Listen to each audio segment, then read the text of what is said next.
This is a special and different type of video for the Dr. Jason channel, but I hope you'll stick with me and we're going to have some fun. We're going to cover a lot of different areas, a lot of different questions that I've got from you and from parents that I'm going to talk about here. And this video is really about my new toy. I got a new toy to show you today. So I'm going to get a little geeky about some of the ways that we produce and create the videos that you enjoy on the Dr. Jason channel. One thing that I've told to many parents many times is that kids pretty much constantly need to be entertained. Whether that's from eating, from playing with you, even from just observing things in their world, but they always need to have something to do. So I encourage parents to have some things that they carry with them that can entertain kids. And a really great way to do that is with new things they haven't seen before. These don't need to be expensive toys. Just a pocket full of things from the dollar store are oftentimes very helpful. Small items, things that will entertain your kids. Remember back to when you were a kid, wasn't it fun to have a new toy or something different to play with? And you did want to play with that new toy. Now sometimes kids will go and ignore the new toy and play with the boxes and the packaging that it came from. And that is normal and it's fun. Why is that so much fun? Because kids have active imaginations and they love to play with things and put them out of context and do what they can. Make helmets out of boxes, or bigger boxes can be forts to play in. Packaging material can make all sorts of interesting noises. Take advantage of that. Play with your kids with the packaging that their new toys came in. And don't worry, they'll come back to the new toys and they will be interested in those things. And so that's what I'm going to do today. I have a new toy. It's a new microphone. And when TZ Audio said they were interested in working with the Dr. Jason channel, I was really pretty excited. They came at a good time. I was really in need of some new audio equipment. Now, as a lot of you know from watching my channel, I have videos that have just me talking, like right now, and I also have videos with music that I create for the channel. And those types of recordings have different needs in terms of the audio equipment that I use. And I'm going to talk a little bit about that. And I'm also going to have a special short song at the end for you to enjoy. One of the most fun things in childhood is opening new presents, opening toys, opening boxes. And sometimes the excitement of what's inside can be eclipsed by the box, but that excitement of having something new, something to open, is always there. For a kid, that can even be secondhand excitement too. They can vicariously enjoy the excitement of new things. Most kids will enjoy watching other people open their presents and new toys as much as their own. All right, so I've gotten into this box here, and this is the microphone that I have. And for my friends at TZ Audio, this is a Stellar X2 vintage model microphone, and it's designed to have a little bit warmer sound than some microphones do, and it's designed to have a sound sort of like microphones that have been used on some of our favorite recordings. There's some plastic on this. It's going to be a little tricky for me to get it open. There we go. Got a finger in there. Remember, when you are giving your kids new toys, new presents, things to open, packaging for kids' toys is oftentimes mysteriously impenetrable. By that I mean it's just the people who create packaging for kids' toys seem to be creating prisons for the toys that they can't get out of sometimes. It seems so hard to get them open, so sometimes having the right tools nearby will help you. Now, the other thing you need to do is pay attention to the developmental age of your child and how mature they are and how they can handle the packaging material. For example, this is packaged with a clear cellophane over the top. I want to get rid of this plastic before I give this to my child, or at least get that out of there pretty fast. This is to be a choking hazard for a young child, and we don't want that to ruin our fun. So we're getting rid of the plastic because it could be dangerous, could be a breathing or choking hazard. get rid of that. You know, I get questions a lot of times about some of the clothing that kids wear and the accessories that kids may have on. In particularly, I see a lot of patients from the Hispanic community, and they oftentimes put bracelets or necklaces or charms on babies. And I do advise against putting anything around the neck of a small child. So those necklaces are not a great idea. And those can be choking hazards, they can be strangling hazards. That's why I advise against putting anything around the neck of a small child. But the other thing about putting charms or necklaces around the neck of a small child is that should those things come loose, they could be a choking hazard for the child. I'm okay with bracelets on kids. Now, as you can see in this microphone box, I've got within the box another case or box, but this is a carrying case for this microphone. Look at that, nice and solid, I like that. So we're going to put the cardboard box aside, and we're going to focus on this carrying case box and see what's inside there, which is going to be everything that comes with this microphone, of course. Musical equipment is always good to have carrying cases, solid things that can keep those things safe when they're being transported. This is mostly a studio microphone, so I'm probably not going to be transporting it a lot, but you never quite know. Now, right now, I'm using a relatively inexpensive wireless microphone. This is what I use typically when I'm recording videos on the fly or in any remote location. Now, sometimes I even just use my AirPod microphone to record videos, and most of the time the audio quality is decent. Alright, so let me open the box here, and we've got the obligatory instructions, probably a warranty registration card or something like that. We've got information in here about the microphone itself. It's going to have some information. It says the date it was assembled. They tell me these are hand assembled in California, USA. Although the processing for the order was outside of the country. And it tells me a little bit about how they tested and quality controlled the microphone. I'm not going to read that stuff right now, but there's some helpful information about the frequency response, which for those of you who geek out about microphones, there's a lot of that's fancy information about how the microphone picks up sound. And so I'm going to put that aside right now. There's a quick start guide, which is for someone like me who's done a fair bit of work with microphones. I think I've got the basics on how to do that. Their technical support includes QR codes where you can get to their website and chat with a technical support person, which right now I don't think I need, but it's nice to know that support is there. Alright, so let's look at what else is in the box. So this is a smaller kind of carrying pouch for smaller hauls of moving the equipment. This is called a windscreen. I'm going to talk a little bit about this. And there's a few things that these do. You've probably seen microphones with these big puffy spongy things on there. They're very good at helping if there's maybe a little wind. If there's a lot of wind, you're just not going to get a good microphone picking up anything. But with a little wind, this can be helpful. Also helps with just some of the other noises that can come just from breathing or from pronouncing consonants like P's that tend to pop a little bit when they get on the microphone. These can be very helpful for that. You'll see when I show you some of my other microphones, don't worry, I don't have that many, there's something called a pop filter that's oftentimes used for the same purpose. I'll show you one of those later. This is called a shock mount.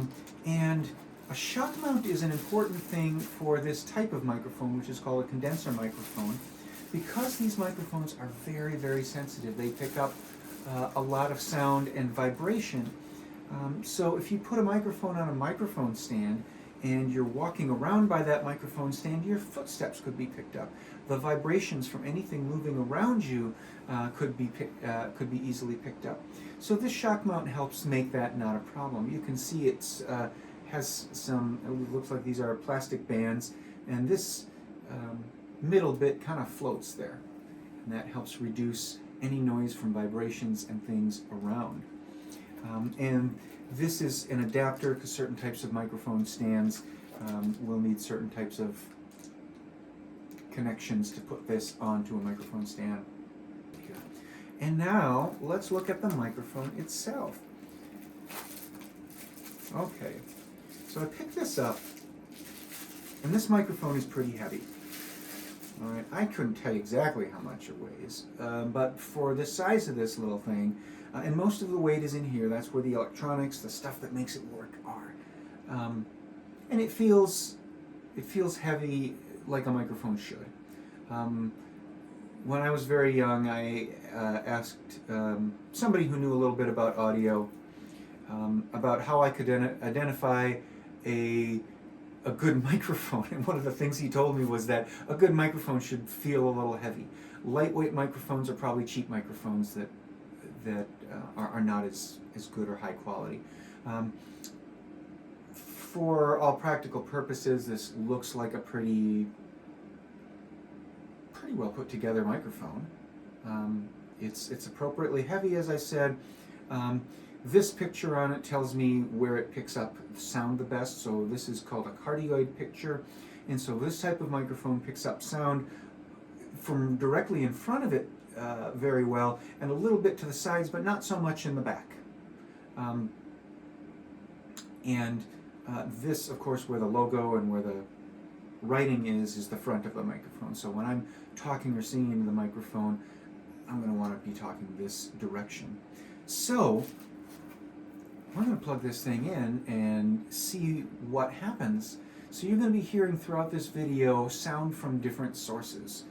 My audio for speech is generally pretty unprocessed. I'll adjust the levels when I'm editing videos sometimes, but that's pretty much it. Now, when I do recordings for music, for songs, I sometimes use effects and processing to make the voice sound better.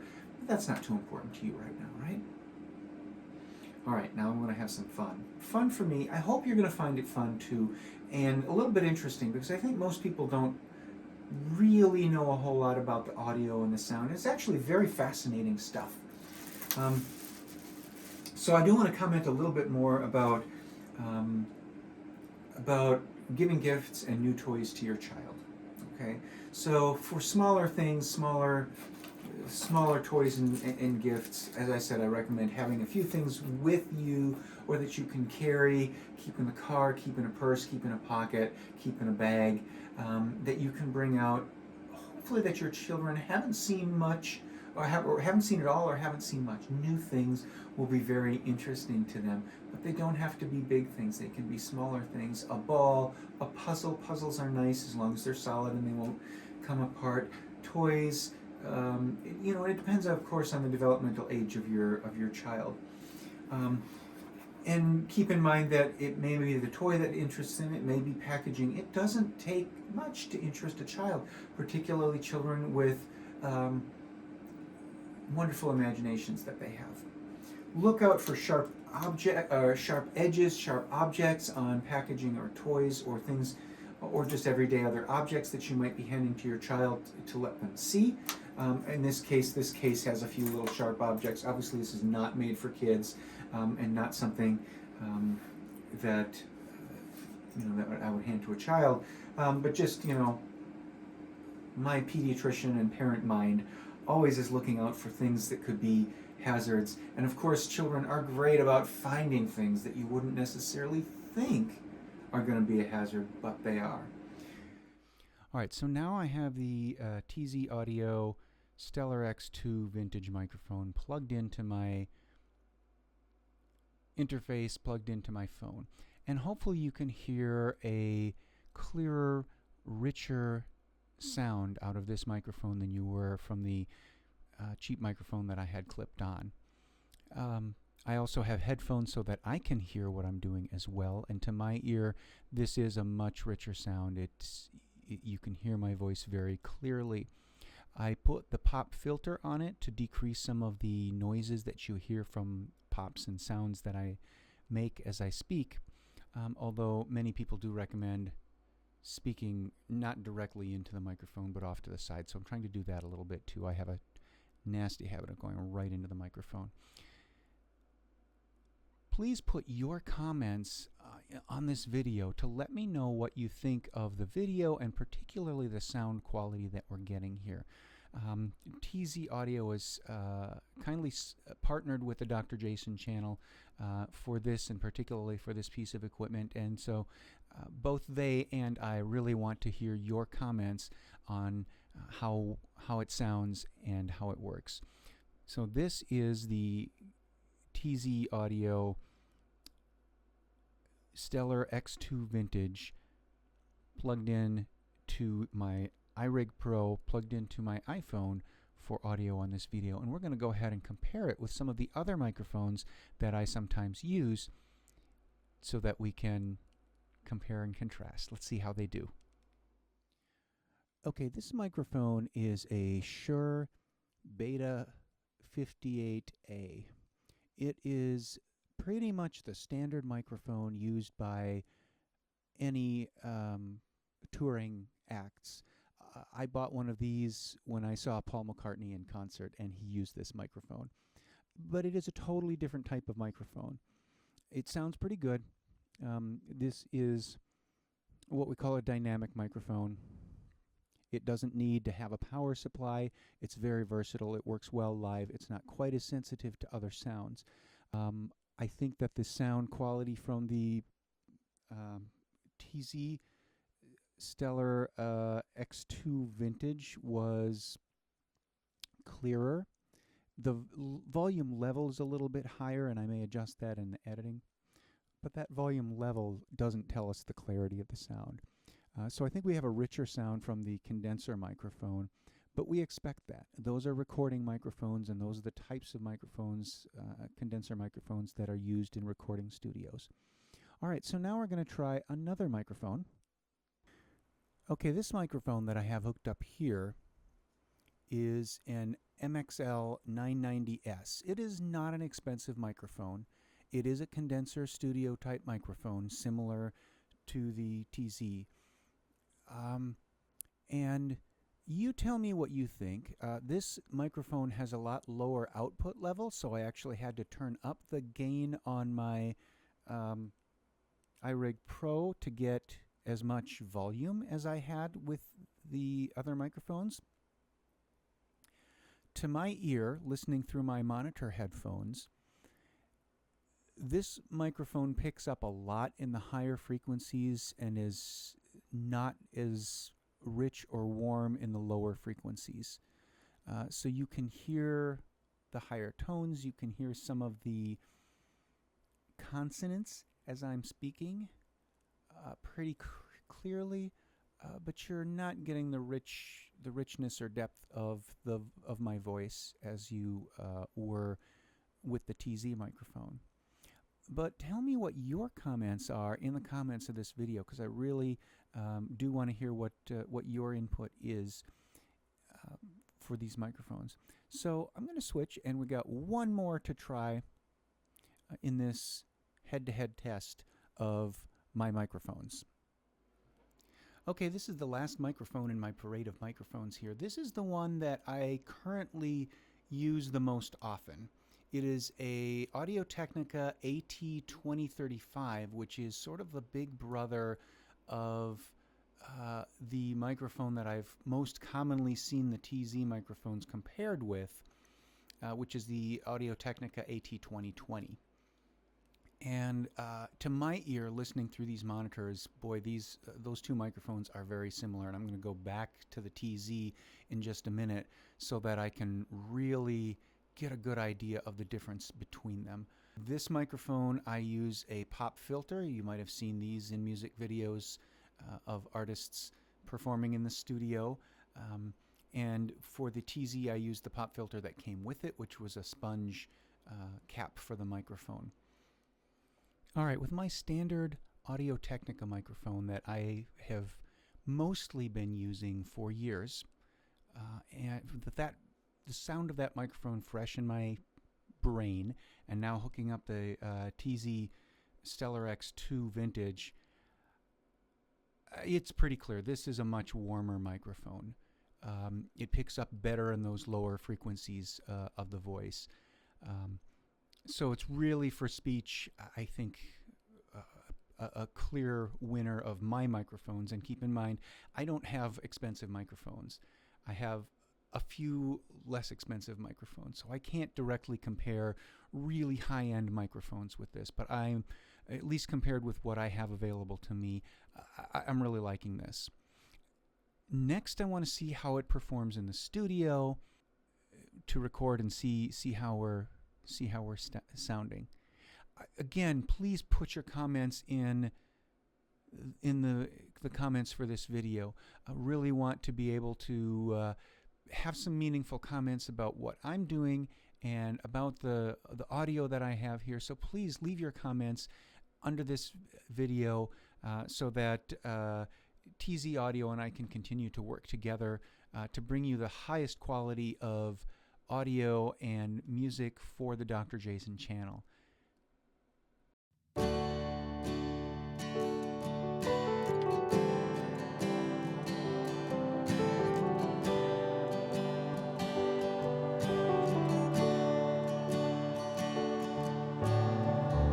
Open a book, a world unfolds, whispered rhymes and stories told, from tiniest babe to curious child, seeds of knowledge, imagination wild, learning how one thing leads to another, time spent with father and mother,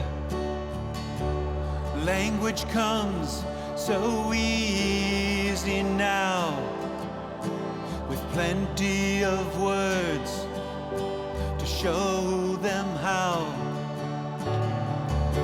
Imagination takes to flight with every page, learning right. So cuddle close and read together, a love of reading that lasts forever.